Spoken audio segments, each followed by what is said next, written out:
Hi, this is Hawaiian Kona.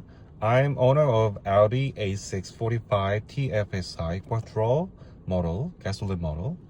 Today I will show you how to operate gearbox lever properly. So, at first, I will move my car slowly forward like this, and then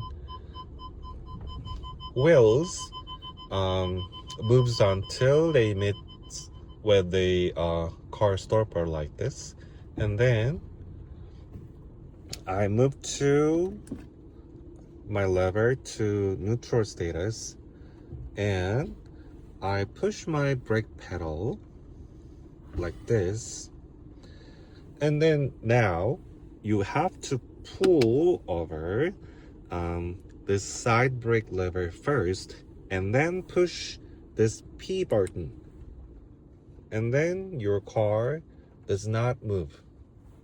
In other words, your engine does not move, so it'll silent more than before now, really quiet.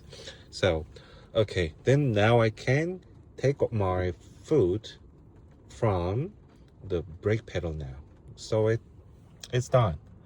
So just remember, you have to push your brake pedal first, and then just pull your side brake lever first, and then later you push this P button later.